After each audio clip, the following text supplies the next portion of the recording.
পাঁচ দফা দাবিতে মতিঝিলে ইসলামী ব্যাংক গ্রাহকদের বিক্ষোভ, পুলিশের লাঠিচার্জ। নতুন চেয়ারম্যানের বিরুদ্ধে অভিযোগ ভিত্তিহীন বলছে কেন্দ্রীয় ব্যাংক। আদ্দিন হাসপাতালে ৬ নবজাতকের মৃত্যু তদন্ত প্রতিবেদন বুধবারের মধ্যে জানালেন স্বাস্থ্যমন্ত্রী। গণমাধ্যম কর্মীদের ওপর হামলার বিরুদ্ধে তথ্যমন্ত্রীর হুঁশিয়ারি। শিশু রামিসা হত্যার বিচার শুরুর আদেশ, সাক্ষ্য গ্রহণ কাল। হত্যাকারী হিসেবে নতুন নাম বললেন অভিযুক্ত সোহেল।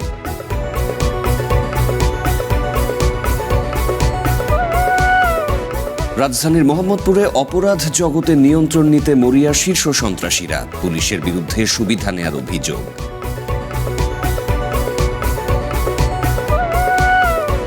এবং চলে গেলেন বর্ষিয়ান রাজনীতিবিদ তোফায়েল আহমেদ। বার্ধক্যজনিত রোগে ভুগছিলেন, বয়স হয়েছিল ৮১ বছর।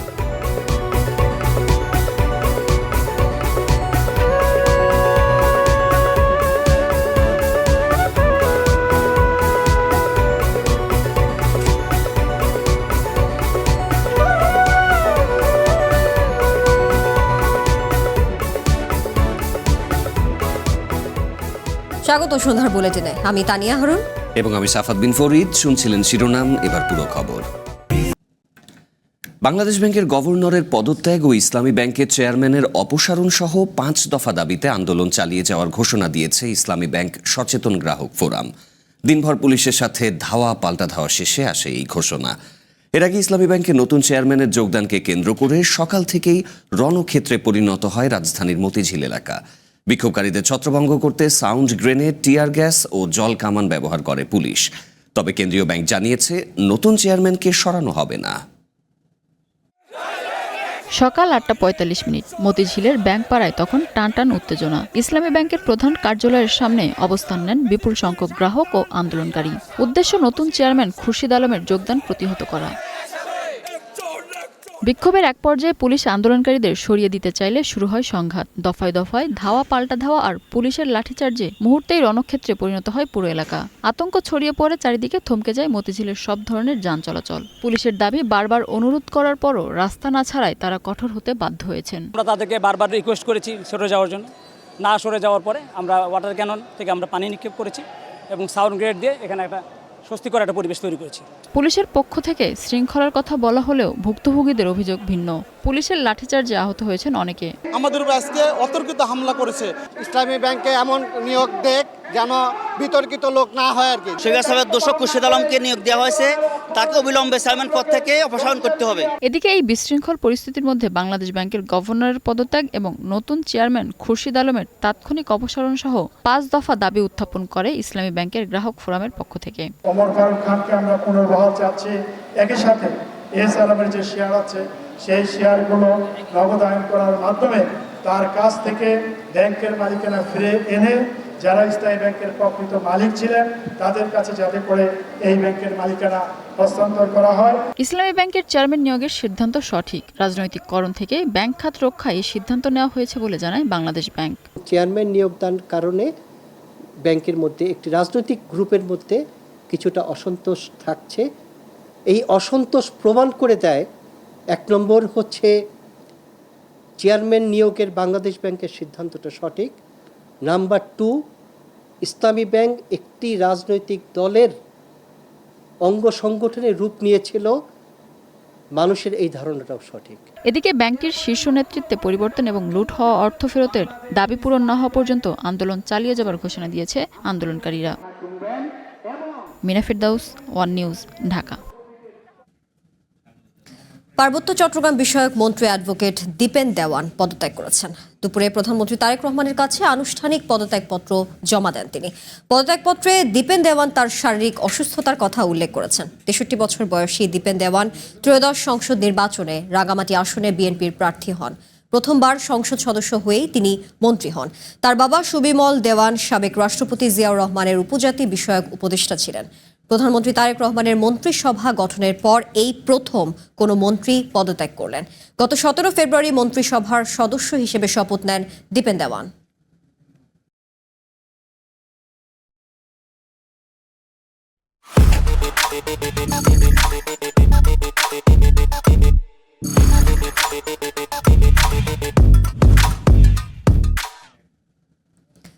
এদিকে পার্বত্য চট্টগ্রাম বিষয়ক মন্ত্রী দীপেন দেওয়ান পদত্যাগের ঘোষণায় নেতাকর্মীদের মধ্যে মিশ্র প্রতিক্রিয়া দেখা দিয়েছে। মন্ত্রীর আকস্মিক পদত্যাগে রাঙামাটিতে বিএনপি নেতাকর্মীদের অনেকেই হতাশ বলে জানিয়েছেন। এর পেছনে সত্যিই মন্ত্রীর অসুস্থতা নাকি অন্য কোনো কারণ আছে সেটা খতিয়ে দেখার দাবি জানিয়েছেন তার অনুসারীরা। এর আগে দুপুরে প্রধানমন্ত্রী তারেক রহমানের কাছে পদত্যাগপত্র জমা দেন পার্বত্য চট্টগ্রাম বিষয়ক মন্ত্রী দীপেন দেওয়ান।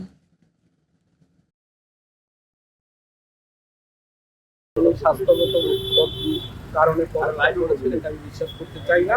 মাননীয় প্রধানমন্ত্রী মহোদয়ের কাছে আমাদের বিনীত অনুরোধ থাকবে বিষয়টি খতিয়ে দেখে। স্বাস্থ্যগত কারণ ভিতরে কিছু আছে আমরা ঠিক জানি না, তবে আমাদের সাথে আলাপ করিনি। আদ্দিন হাসপাতালে 6 নবজাতকের মৃত্যুর ঘটনার তদন্ত প্রতিবেদন দেয়া হবে আগামী বুধবারের মধ্যে। স্বাস্থ্যমন্ত্রী জানিয়েছেন, নির্মম এই ঘটনায় কার কতটুকু দায় তা খতিয়ে দেখা হচ্ছে। সচিবালয় অ্যাটর্নি জেনারেলের সাথে বৈঠক শেষে এই তথ্য জানান তিনি। এদিকে আদ্দিন হাসপাতালে গণমাধ্যম কর্মীদের ওপর হামলার ঘটনায় ক্ষোভ জানিয়ে তথ্যমন্ত্রী বলেছেন, মূলধারা সাংবাদিকদের ওপর এমন হামলা সরকার সহ্য করবে না। আদ্দিন হাসপাতালে 6 নবজাতকের মৃত্যুর ঘটনা নিয়ে সোমবার সচিবালয়ে অ্যাটর্নি জেনারেলের সাথে বৈঠক করেন স্বাস্থ্যমন্ত্রী সরদার মোহাম্মদ সাখাওয়াত হোসেন।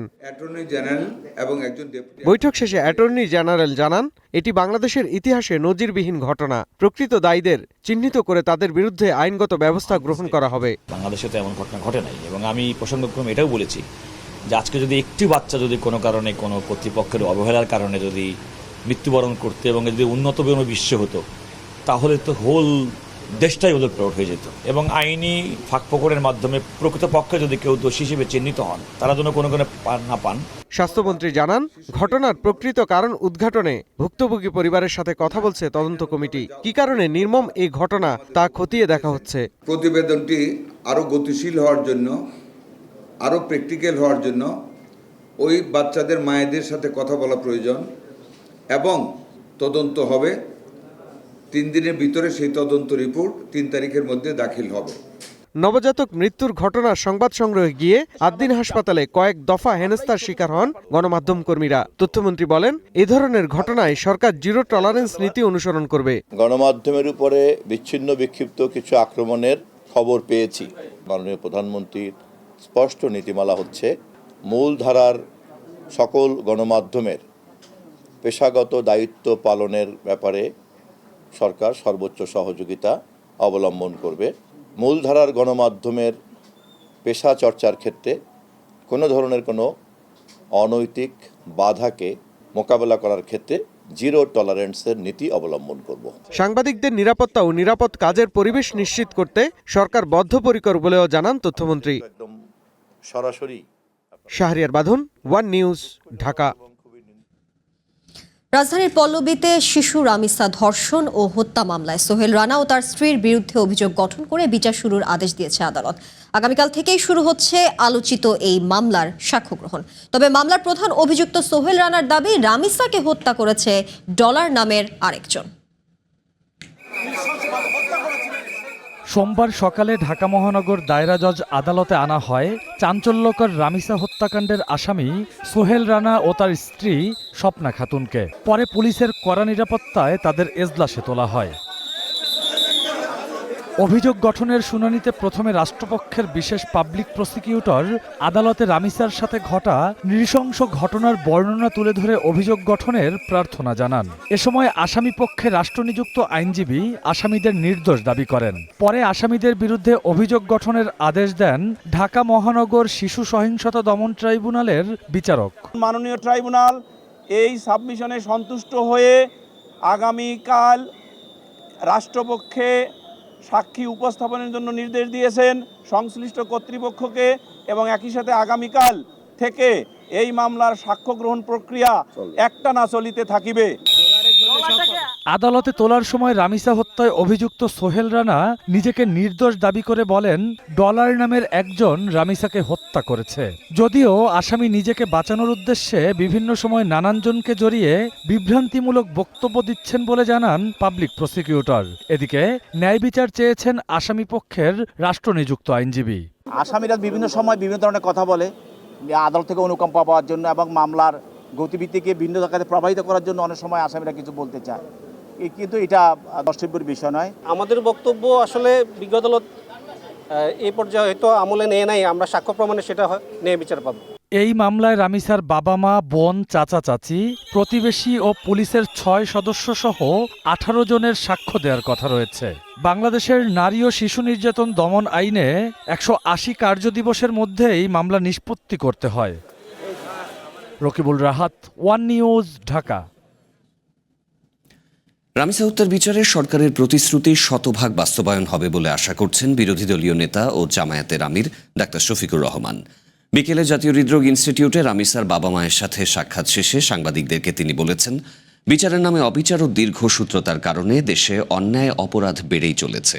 তাই রামিসার হত্যা নিয়ে কেউ যেন রাজনীতি না করে সেদিকে খেয়াল রাখতে হবে। বিচারের নামে অবিচার, বিচারের নামে দীর্ঘসূত্রিতা এবং বিচারের নামে তামসা, এর কারণে বিচারের প্রতি মানুষের কোনো আস্থা নাই। রামিসার বাবা আব্দুল হান্নান মোল্লা, উনাকে যখন লোকেরা জিজ্ঞেস করেছিল আপনি বিচার চান কিনা, উনি বলেছেন আমি কার কাছে বিচার চাই। রাজধানীর মোহাম্মদপুরে অপরাধ জগতের আধিপত্য বিস্তারে মরিয়া শীর্ষ সন্ত্রাসীরা। চাঁদাবাজি, মাদক ব্যবসা ও ভূমি দখলকে ঘিরে মোহাম্মদপুরে নিয়মিত সংঘাতে জড়াচ্ছে চক্রের সদস্যরা। রাজনৈতিক পট পরিবর্তনের পর আধিপত্য বিস্তারকে কেন্দ্র করে কিলার বাদল ও পিচ্চি হেলাল চক্রের সংঘর্ষে প্রাণহানিও ঘটছে। অভিযোগ আছে এই অপরাধ বাণিজ্যের সুবিধা নিচ্ছেন পুলিশ সদস্যরা। মোহাম্মদপুরে সন্ত্রাস চাঁদাবাজি নিয়ে 2 পর্বের প্রতিবেদনের প্রথম পর্ব আজ। রাস্তার উপর টাকা গুনতে থাকা এই ব্যক্তির নাম রিঙ্কু। মূলত তিনি ফুটপাত ও সড়ক দখল করে বসা দোকান থেকে চাঁদার টাকা উঠাচ্ছেন। আর এখন ফুটপাতের দোকান থেকে যেই ব্যক্তিকে টাকা তুলতে দেখছেন তিনি সুমন। ঠিক একই সময়ে অন্য প্রান্তে আকন ও গুরু সোহেলকে দোকানিদের কাছ থেকে চাঁদা নিতে দেখা যায়। মূলত এই 3 জন একই চক্রের সদস্য। তার প্রমাণও মেলে কিছু পরেই। একসাথে দাঁড়িয়ে চাঁদার টাকার হিসাব করছিলেন তারা। রাজধানীর মোহাম্মদপুর বাসস্ট্যান্ড থেকে বসিলার 3 রাস্তার মোড়। রাস্তার প্রায় অর্ধেক দখল করে রাখে হকাররা। আর এই হকারদের কাছ থেকে রিঙ্কু, সুমন, আকন ও গুরু সোহেল নিয়মিত চাঁদা তোলেন। সেই টাকা জমা হয় মোল্লা আলামিন নামের একজনের কাছে। চাঁদার টাকা নিতে অপেক্ষায় থাকতে দেখা যায় মোল্লা আলামিনকে। আবার এই আলামিন আরেকজনের হয়ে কাজ করেন, যার নাম কাইল্লা বাদল। প্রতিদিন ফুটপাত থেকে যে চাঁদার টাকা ওঠে তা এভাবেই এক হাত থেকে আরেক হাতে যায়। অভিযোগ আছে পুলিশ সদস্যদের সামনে হওয়া এই চাঁদাবাজির ভাগ তাদের কাছেও পৌঁছে যায়। পরিচয় গোপন রেখে চ্যানেল 1-এর কাছে এসব কথা স্বীকার করেন এই চক্রের সাথে কাজ করা একজন। পুলিশের টাকাটা আলাদা করে রাখে হইলো আলামিনের কাছে। আলামিনের দৈনিক পুলিশের জন্য হইলো রাখে হইলো 2 জনের জন্য 5,800 টাকা হইলো টিআই আর হলো ওসির লেগা।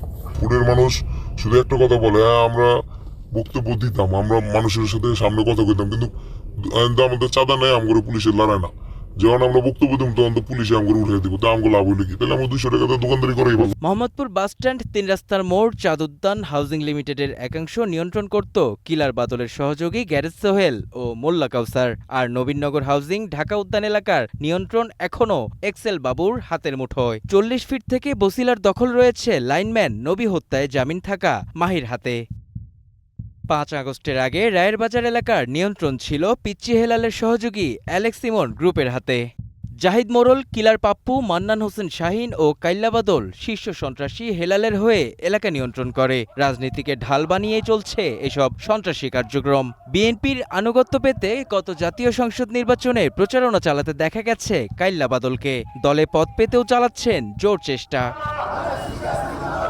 কাইল্লা বাদল কিন্তু সমীন্নাদার সভাপতি, এই আপনার এখনো হয়তো ঘোষণা হয় নাই, কিন্তু উনি এই সভাপতি নিয়ে আর কি ব্যস্ত, শ্রমিক দলের 33-এর হ্যাঁ, উনি এখানটা চাইছে আর উনি পাইবো, কারণ আর কেউ পাইবো, খারাপ লোকেরা সবই ভয় পায়, কেউ কিছু করার না, আর ওর বিরুদ্ধে দাঁড়াইবো এরকম লোক নাই। যেমন কাইল্লা বাদল, কিন্তু ববিয়া জাতের লোকে পুরো দূরাইছে শ্রমিক দলের সভাপতি নিয়ে কাটাসুরের। এ বিষয়ে ঢাকা 13 আসনের সংসদ সদস্য জানান, অপরাধের সাথে জড়িতদের প্রচলিত আইনে ব্যবস্থা নেওয়া হবে। আমাদের প্রত্যেকটা প্রচেষ্টা আছে, বাকি র্যান্ডম কথা ও চাঁদাবাজ, ও এটা বাজ, ও এটা বাজ, প্রমাণ নিয়ে আসেন হোক, তাহলে পুলিশকে তো ফুললি এম্পাওয়ার করা আছে। আমি বলছি না ভাই চাঁদাবাজি আমার এলাকায় বা অন্য কোনো এলাকায় নেই, পুরো ঢাকা শহরে আছে। এইসব ঘটনা আইন শৃঙ্খলা বাহিনী কতটুকুই বা জানে? অধিকাংশ শীর্ষ সন্ত্রাস মাফিয়া কিশোর চাঁদাবাজি করে কয় টাকা পায়, এই যে এর চাঁদাবাজি করে লোকালে দোকানপাটের থেকে চাঁদাবাজি করে কয় টাকা পায়। মূল চাঁদাবাজি তো হয়তো এই যে হাউজিং থেকে। হাউজিং এর পিছনে এদের উত্থানের বড় একটা ভূমিকা আছে, কারণ এগুলো ধরেন 2 লাখ টাকার জায়গায় 2 কোটি টাকা দাম হয়েছে, এই পুরো টাকাটা তো মালিক পায় না। এই যেসব বিভিন্ন জায়গায় চোর সন্ত্রাসী টাউট বাটপার চাঁদাবাজ এদের মধ্যে ভাগাভাগি হয়ে গেছে এবং তাদের মাধ্যমে এই রসদ যোগানোর মাধ্যমে এরা দিনে দিনে মোটা হয়েছে। এবার কয়েকটি ঘটনার সূত্র মিলিয়ে দেখা যাক। গত 21 ফেব্রুয়ারি অ্যালেক্স সিমন গ্রুপের 2 জনকে কুপিয়ে আহত করে কাইল্লাবাদল চক্রের সদস্যরা। এদিকে এপ্রিলের 12 তারিখ থেকে 3 দিনের ব্যবধানে 2 জন কিশোর গ্যাং নেতা অ্যালেক্স সিমন ও লম্বু আসাদুলকে কুপিয়ে হত্যা করা হয়। অনুসন্ধান বলছে চাঁদাবাজি ও মাদক কেনাবেচাকে ঘিরে আধিপত্য বিস্তারের লক্ষ্যে এই হত্যাকাণ্ড, যা চ্যানেল 1-এর কাছে স্বীকার করে চক্রের একই সদস্য। ওদের তো সব মানুষ ওদের, এই যে এখানে যত সিন্ডিকেট যে কুবাকুবি করে, যে মারামারি কোন চিন্তাই করে, সব ওদের লোক। ওই 2 গ্রুপের ভাগ করা লোক, যে সময় যার গ্রুপ যে প্রভাব খাটাতে পারে। মূলত এই এলাকায় চাঁদাবাজি ও সন্ত্রাসের পেছনে রাজনৈতিক শক্তি সবসময় কাজ করেছে। সন্ত্রাসী গ্রুপগুলো আধিপত্য ধরে রাখতে কিশোর গ্যাং তৈরি করছে, একে অপরকে খুনোখুনিও করছে, যার প্রভাব পড়ছে পুরো এলাকায়। সরকার যায় সরকার আসে, কিন্তু মোহাম্মদপুরের গ্যাং সংস্কৃতির পরিবর্তন হয় না। এই পরিবর্তনের অপেক্ষায় মোহাম্মদপুরবাসী। মেহেদী হাসান, 1 নিউজ, ঢাকা। চলে গেলেন প্রবীণ রাজনীতিবিদ, 69-এর গণ অভ্যুত্থানে তুখোর ছাত্রনেতা আওয়ামী লীগের সাবেক মন্ত্রী তোফায়েল আহমেদ। মৃত্যুকালে তার বয়স হয়েছিল 81 বছর। বিকেল 3:30টায় রাজধানী স্কয়ার হাসপাতালে মারা যান মুক্তিযুদ্ধের অন্যতম এই সংগঠক। তিনি দীর্ঘদিন ধরে প্যারালাইসিস সহ নানা শারীরিক জটিলতায় ভুগছিলেন। স্কয়ার হাসপাতালের সংবাদ বিজ্ঞপ্তিতে জানানো হয়, গত 24 সেপ্টেম্বর তোফায়েল আহমেদ নিউমোনিয়াজনিত শ্বাসকষ্ট, হৃদরোগ ও শারীরিক দুর্বলতা নিয়ে হাসপাতালে ভর্তি হন। এরপর তাকে নেওয়া হয়েছিল লাইফ সাপোর্টে। মাগরিবের নামাজের পর ধানমন্ডির তাকওয়া মসজিদে তার প্রথম জানাজা হয়েছে। আগামীকাল জন্মস্থান ভোলায় তার দ্বিতীয় জানাজা শেষে পারিবারিক কবরস্থানে তাকে দাফন করা হবে বলে জানা গেছে।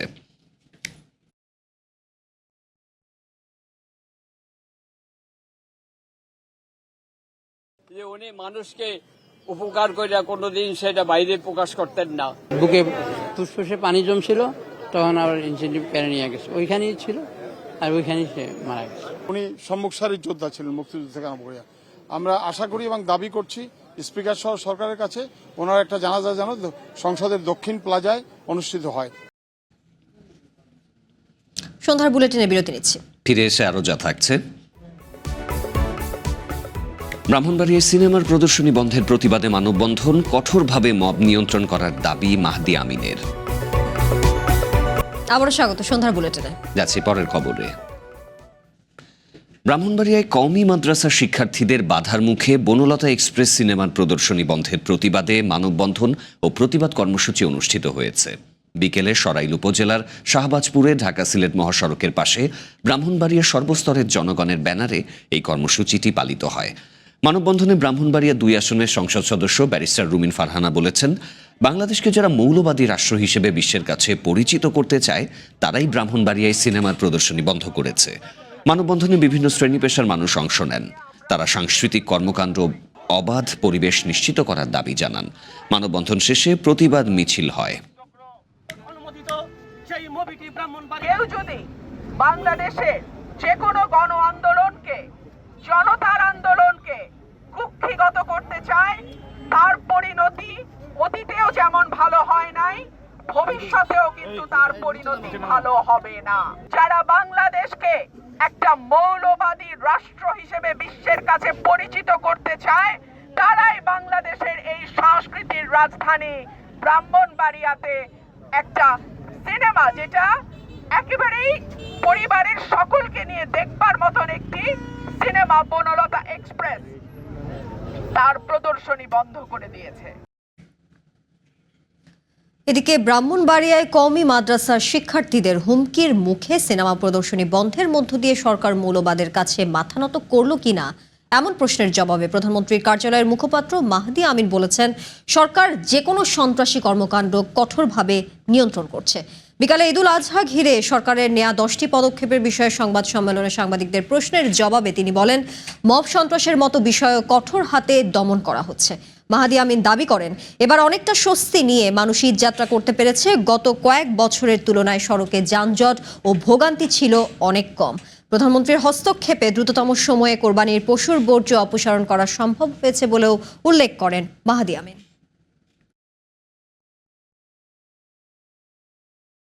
এবং অবশ্যই আমরা যে কোনো সহিংসতা, সন্ত্রাসী কর্মকাণ্ড, চাঁদাবাজি এগুলোর বিরুদ্ধে কঠোর অবস্থানে রয়েছি এবং যত দ্রুত সম্ভব যেখানে কার্যকর উদ্যোগ নেওয়া প্রয়োজন সেগুলো গ্রহণ করব।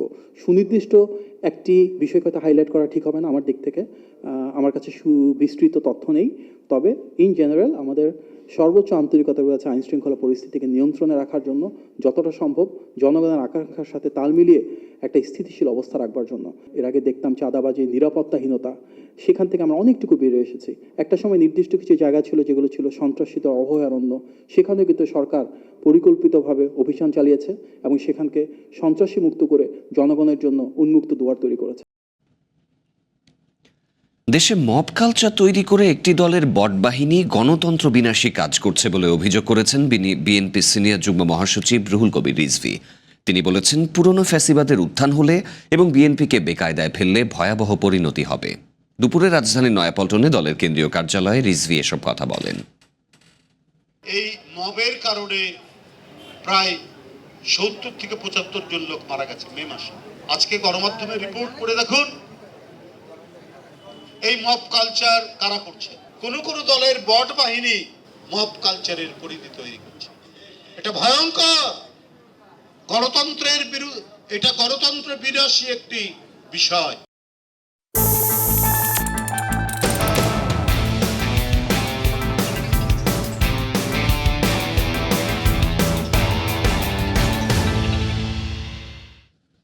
দেশের বাজারে আবারও বেড়েছে জ্বালানি তেলের দাম। ডিজেল ছাড়া সব ধরনের জ্বালানি তেলের দাম লিটারে 5 টাকা বেড়েছে। দফায় দফায় দাম বাড়ানোর বিরুদ্ধে ক্ষোভ জানিয়েছে সাধারণ মানুষ।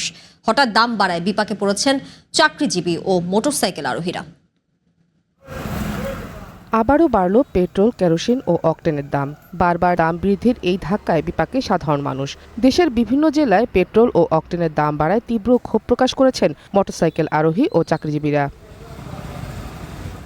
সিরাজগঞ্জ ও কুমিল্লায় সোমবার সকালে পাম্পে এসে হঠাৎ করে এই দাম বৃদ্ধির খবর পান অনেক চালক। কয়েকদিন আগেই তেল সংকটের অজুহাতে দাম বাড়ানোর পর আবারও কেন এই দর বৃদ্ধি, সেই প্রশ্ন সাধারণ মানুষের। তেল 120 টাকা ছিল, হয়ে গেল 140 টাকা, আজকে আসে দেখি 145 টাকা। 300 কিলো যদি আমার জার্নি করতে হয় তাহলে আমার কত টাকা বাড়লো, ওই হিসাবে তো আমার বেতন বাড়ে নাই। এনজিও চাকরি করে সেই ক্ষেত্রে তো জ্বালানি বিল যেটা দেয় সেই ক্ষেত্রে যদি বেড়ে যায় তাহলে তো আমাদের আর্থিক দিক দিয়ে, সাংসারিক দিক দিয়ে সবই সমস্যা হবে। তেলের দাম বাড়ার প্রভাব শুধু পরিবহন খরচই বাড়বে না, এর ফলে নিত্য প্রয়োজনীয় পণ্যের দাম আরও বাড়ার শঙ্কায় ভুগছেন রাজশাহী ও মানিকগঞ্জের সাধারণ মানুষ। তেলের মূল্য বৃদ্ধিতে জীবনযাত্রায় ব্যয় মিলাতে হিমশিম খেতে হচ্ছে তাদের। ফেসবুকে কালকে দেখলাম যে তেলের দাম বৃদ্ধি পেয়েছে। আজকে সকালে পেট্রোল নিতে আসলাম, দেখি যে 5 টাকা বৃদ্ধি পেয়েছে। কয়েকদিন পর পরে যদি এই পেট্রোল অকটেনের দাম বাড়ে তাহলে আমাদের বেতনে তো এটা কুলায় না। তেলের দাম যখনই বৃদ্ধি হবে তখন তো খরচের হার বেড়েই যাবে। আন্তর্জাতিক বাজার তো অনেক বেড়ে গেছিলো, এর আগে সরকার 20 টাকা অ্যাডজাস্ট করছে, তখনই আরও বেশি করলে একবারে জনগণের উপর চাপ পড়বে, এই জন্য এটা আস্তে আস্তে আর কি করছে। বেসরকারিভাবে কোনো ঘোষণা না এলেও এর মধ্যেই অনেক রুটে যাত্রীদের কাছ থেকে অতিরিক্ত ভাড়া আদায়ের অভিযোগ উঠেছে।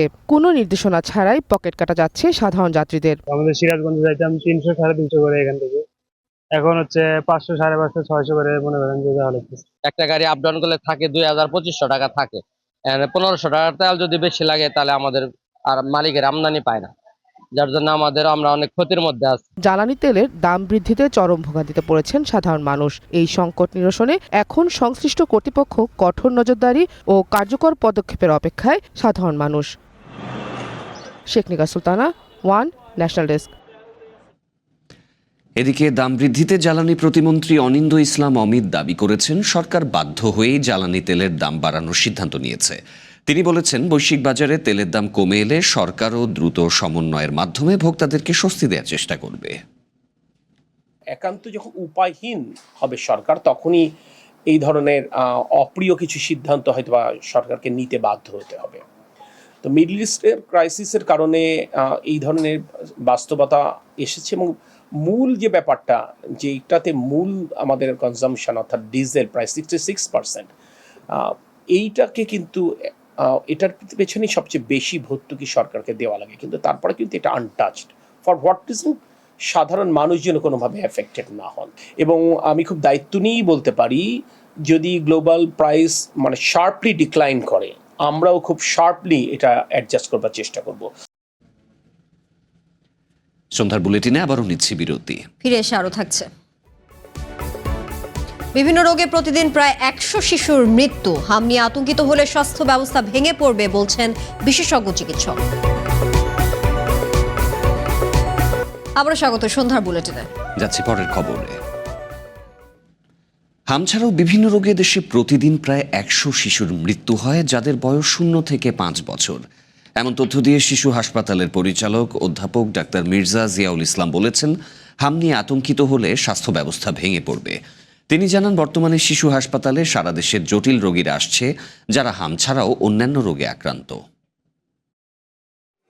যে বয়সে হেসে খেলে দিন কাটানোর কথা, সে বয়সটাকে যেন বন্দি করে রেখেছে হাম ও এর উপসর্গ। দম বন্ধ এ সময়টুকুতে কেবল চলছে টিকে থাকার শ্বাস প্রশ্বাসটুকুই। রাজধানীর শিশু হাসপাতালের প্রতিটি বেডে ভর্তি থাকা শিশুরা যেন বেঁচে থাকার লড়াইয়ের গল্প বুনছে, যে গল্পে উৎসবের রং নেই, আনন্দ নেই। বিমর্ষ মুহূর্তে এখানে সুস্থতাই একমাত্র প্রার্থনা। আরেকটা হসপিটাল আছে, এটা লিয়ে গেছিলাম ওই হার্টের ছিদ্র চিকিৎসা করবার লাগে। এখানে দেখে হয়েছে বাচ্চার হাম হয়ে গেছে কি। যেদিন ভর্তি হচ্ছে ওদিন তো একটু কম ছিল, কিন্তু তারপরের দিন থেকে পুরা শরীর একদম কালো হয়ে গেছিল। জ্বর ছিল, হাম হয়েছিল, নিউমোনিয়া ছিল, এখন সুস্থ আছে। হাম আতঙ্কে রাজধানীর বিভিন্ন হাসপাতাল ঘুরে অনেকেই এসেছেন শিশু হাসপাতালে। জরুরি বিভাগে ডাক্তার দেখাতে পারলেও ভর্তির জন্য মিলছে না একটা বেড, যার অভাবে প্রায় অনিশ্চিত হয়ে পড়ছে হাম আক্রান্ত শিশুর চিকিৎসা। ঢাকা মেডিকেল থেকে এই জায়গায় পাঠাইছে, আর উঠছে আজকে 5 দিন। ঢাকা মেডিকেল গিয়েছি, ওখান থেকে আমার শ্যামলী পাঠাইছে, এখন বলছে মহাখালী শিশু হাসপাতালে যেতে হবে। এই হাসপাতালে 3টি ওয়ার্ড ও একটি আইসোলেশন বিভাগে বর্তমানে হাম ও হামের উপসর্গ নিয়ে চিকিৎসা নিচ্ছেন 110 জন। শুধু হাম নয়, বাংলাদেশে প্রতিদিন 100 শিশুর মৃত্যু হয় বিভিন্ন রোগে, যাদের বয়স 0 থেকে 5 বছর। এমন তথ্য দিয়ে শিশু হাসপাতালের পরিচালক বলেন, হাম নিয়ে আতঙ্কিত হলে স্বাস্থ্য ব্যবস্থা ভেঙে পড়ার সম্ভাবনা আছে। প্রতিদিন বাংলাদেশে 0 থেকে 1 মাস বয়স থেকে 5 বছর বয়স পর্যন্ত মারা যায় 100। এই 100 জন কারা? কিছু নিউমোনিয়া, কিছু ডায়রিয়া, আর অন্যান্য রোগ আছে। এই মৃত্যুর হারটা এই হামগুলি কিন্তু ওই মৃত্যুর মধ্যে ঢুকে গেছে। কেন? হামে মারা যায় না কেউ, মারা যায় নিউমোনিয়াতে, ডায়রিয়াতে, ইনফেকশনে। সুতরাং হাম নিয়ে যদি আমরা আতঙ্ক করি, তাহলে যেটা হবে কি, আমাদের স্বাস্থ্য ব্যবস্থাটা কলাপস করে যাবে। হাম প্রতিরোধে টিকা দেওয়ার পাশাপাশি সচেতনতা জরুরি। এছাড়া শিশুদের সর্দি, কাশি, ঠান্ডা কিংবা র্যাশ উঠলে ফার্মেসি নির্ভর না হওয়ার পরামর্শ এই চিকিৎসকের। সুকন্যা আমির, ওয়ান নিউজ, ঢাকা। প্রধানমন্ত্রী তারেক রহমান ভোলা বরিশাল সেতু নির্মাণ এবং ভোলায় মেডিকেল কলেজ প্রতিষ্ঠার প্রতিশ্রুতি দিয়েছেন। প্রধানমন্ত্রী তার প্রতিটি প্রতিশ্রুতি বাস্তবায়ন করবেন। ভোলার বোরহান উদ্দিনে নিজ বাসভবনে সাংবাদিকদের সাথে ঈদ পুনর্মিলনী সভায় এসব কথা বলেন ভোলা 2 আসনের সংসদ সদস্য হাফিজ ইব্রাহিম। তিনি জানান, ভোলায় গ্যাস ভিত্তিক শিল্প কারখানা গড়ে তোলা হবে। জাতীয় গ্রিডে ভোলার বিদ্যুৎ যাচ্ছে উল্লেখ করে তিনি বলেন, আরও পাওয়ার প্ল্যান্ট প্রতিষ্ঠা করা হবে। বেকার সমস্যা সমাধানে ভোলায় ইপিজেড স্থাপনের মাধ্যমে কর্মসংস্থানের সুযোগ তৈরি করা হবে বলেও জানান হাফিজ ইব্রাহিম।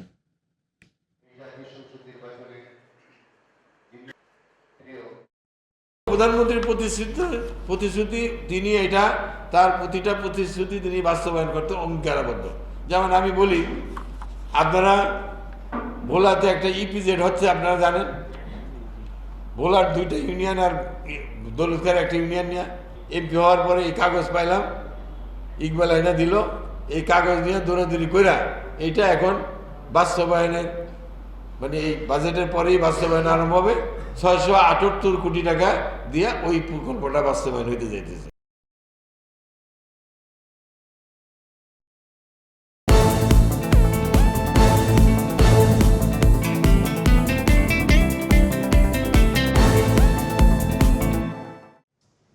হামের পাশাপাশি এবার দেশে ডেঙ্গির প্রাদুর্ভাবও দেখা দিয়েছে। এরই মধ্যে বেশ কয়েকজন ডেঙ্গি রোগী হাসপাতালে ভর্তি হয়েছেন। দুপুরে সচিবালয়ে সাংবাদিকদের সঙ্গে আলাপকালে এসব জানান স্বাস্থ্যমন্ত্রী মোহাম্মদ সাখাওয়াত হোসেন। প্রাথমিক চিকিৎসা নিশ্চিত করতে দেশের প্রতিটি উপজেলায় চিকিৎসক পাঠানোর উদ্যোগ নেওয়া হয়েছে বলেও জানান তিনি।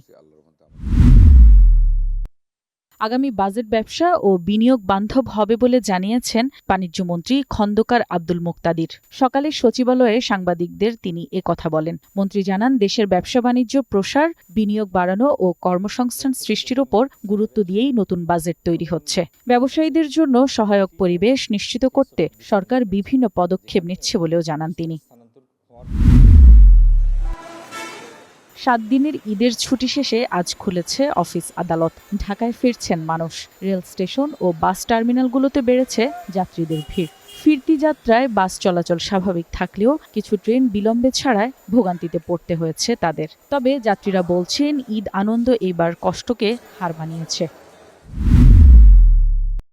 সুন্দরবনে নিষেধাজ্ঞা মেনে বাড়ি ফেরার পথে 6 জেলেকে অপহরণ করেছে বনদস্যুরা। রবিবার রাতে বনের বিভিন্ন খাল থেকে তাদের তুলে নিয়ে যায় নানা ভাই ও ডন বাহিনী। 3 মাসের জন্য বনে যাওয়া বন্ধ হওয়ায় জেলেরা বাড়ি ফিরছিলেন। এ সময় বনের বিভিন্ন খালে হানা দিয়ে দস্যুরা জেলেদের বনের গহীনে ধরে নিয়ে যায়। পরে মোবাইল ফোনে পরিবারের কাছে মুক্তিপণ দাবি করে তারা। হবিগঞ্জে এক কিশোরীকে বিয়ের প্রলোভনে ধর্ষণের অভিযোগ তুলেছে তার পরিবার। হাসপাতালে চিকিৎসাধীন অবস্থায় আজ ভোরে মৃত্যু হয় ওই কিশোরীর। নিহত নদী দাসের পরিবারের অভিযোগ, বানিয়াচং উপজেলার আইনজীবী সরকারি জীবন দাসের সাথে নদীর প্রেমের সম্পর্ক ছিল। শনিবার মেয়ে অপ্রাপ্ত বয়স্ক হওয়ায় মন্দির কর্তৃপক্ষ তাদের বিয়ের আনুষ্ঠানিকতা করতে অস্বীকৃতি জানায়। গতকাল শহরের উমেদনগর এলাকায় নদীকে আহত অবস্থায় দেখতে পায় স্থানীয়রা। পরে জেলা সদর হাসপাতালে তাকে ভর্তি করা হয়।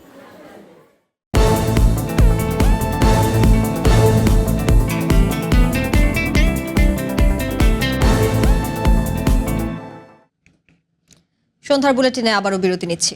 ফিরে এসে আরও যা থাকছে। বৈরুতে আবারও হামলার নির্দেশ নেতানিয়াহুর। হিজবুল্লাহর বিরুদ্ধে যুদ্ধবিরতি লঙ্ঘনের অভিযোগ।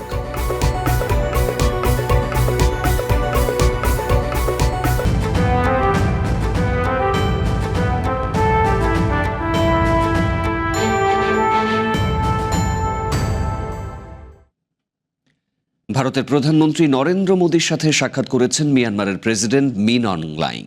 সোমবার দিল্লির হায়দ্রাবাদ হাউসে বৈঠকে বসেন এই দুই নেতা। গত এপ্রিলে বেসামরিক প্রেসিডেন্ট হিসেবে দায়িত্ব নেয়ার পর মিয়ানমারের সাবেক এই জান্তা প্রধানের প্রথম বিদেশ সফর এটি। শনিবার 5 দিনের সফরে ভারত পৌঁছান তিনি। সফরে ভারতের সাথে নিরাপত্তা, বিরল খনিজ ও সীমান্ত সংক্রান্ত ইস্যুতে আলোচনার কথা রয়েছে। বিশ্লেষকরা ধারণা করছেন, সামরিক অভ্যুত্থানের 5 বছর পর আঞ্চলিক ও আন্তর্জাতিক ক্ষেত্রে অনেকটাই বিচ্ছিন্ন নেইপিদো। সম্প্রতি সাজানো নির্বাচনে দায়িত্ব নেয়ার পর কূটনীতিতে ফেরার ইঙ্গিত দিচ্ছেন মিন অং লাইং।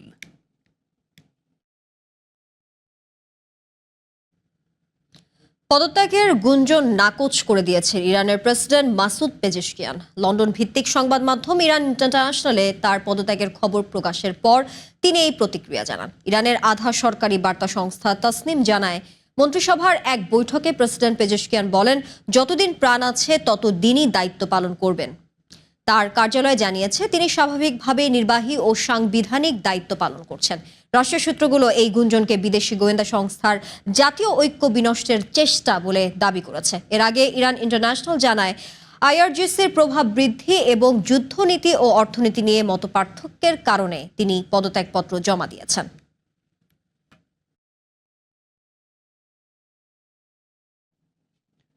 লেবাননের রাজধানী বৈরুতে হামলার নির্দেশ দিয়েছেন ইসরায়েলি প্রধানমন্ত্রী বেনিয়ামিন নেতানিয়াহু। সোমবার বৈরুতে দাহিয়ে এলাকায় হামলার নির্দেশ দিয়ে হিজবুল্লাহর বিরুদ্ধে যুদ্ধবিরতি লঙ্ঘনের অভিযোগ তুলেছেন তিনি। এমন সময় এই ঘোষণা এলো যখন লেবাননের ভেতরে ইসরায়েলি অভিযান বাড়ানোর ঘটনায় ফ্রান্স সহ বিভিন্ন দেশ তীব্র নিন্দা জানিয়েছে। পরিস্থিতি নিয়ে সোমবার জাতিসংঘের নিরাপত্তা পরিষদের জরুরি বৈঠক ডেকেছে ফ্রান্স। এদিকে ইসরায়েল হিজবুল্লাহ সংঘাত কমাতে নতুন প্রস্তাব দিয়েছে আমেরিকা। দেশটির পররাষ্ট্রমন্ত্রী মার্কো রুবিও এ বিষয়ে লেবাননের প্রেসিডেন্ট জোসেফ আউন এবং ইসরায়েলি প্রধানমন্ত্রী বেনিয়ামিন নেতানিয়াহুর সাথে আলাদা বৈঠক করেছেন। প্রস্তাব অনুযায়ী হিজবুল্লাহ ইসরায়েলে হামলা বন্ধ করলে ইসরায়েলও বৈরুতে বিমান বা সামরিক হামলা চালাবে না। অন্যদিকে দক্ষিণ লেবাননে ইসরায়েলি হামলায় আরও 12 জন নিহত হয়েছে।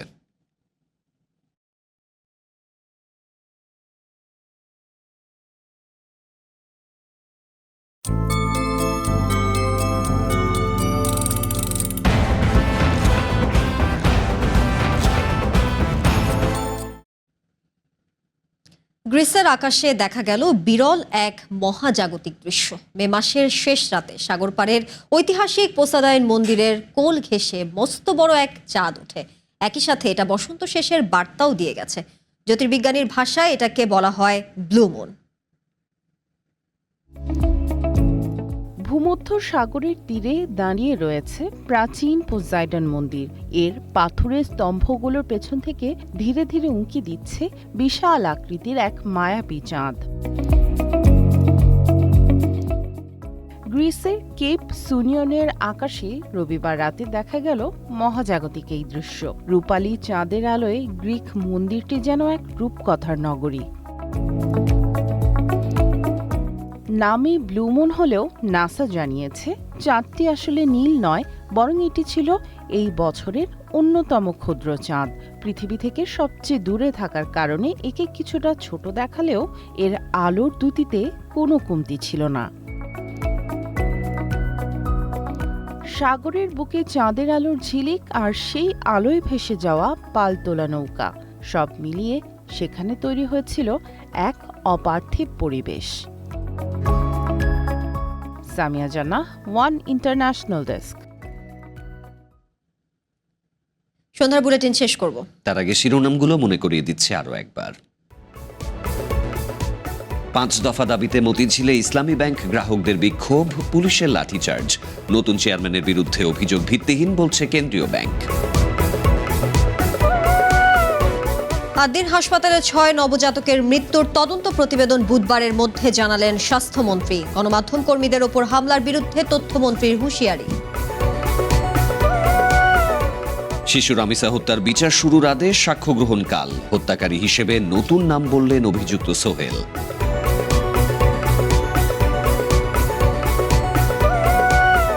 রাজধানী মোহাম্মদপুরে অপরাধ জগতের নিয়ন্ত্রণ নিতে মরিয়া শীর্ষ সন্ত্রাসীরা, পুলিশের বিরুদ্ধে সুবিধা নেয়ার অভিযোগ।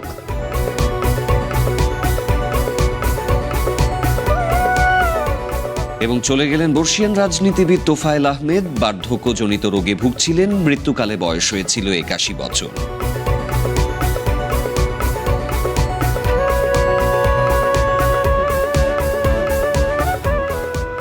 এই ছিল আজকে সন্ধ্যার বুলেটিনে। আমাদের পরবর্তী আয়োজন খেলার বুলেটিন। চ্যানেল 1 এর সাথে থাকুন, যুক্ত থাকুন আমাদের ফেসবুক পেজ এবং ইউটিউব চ্যানেলে।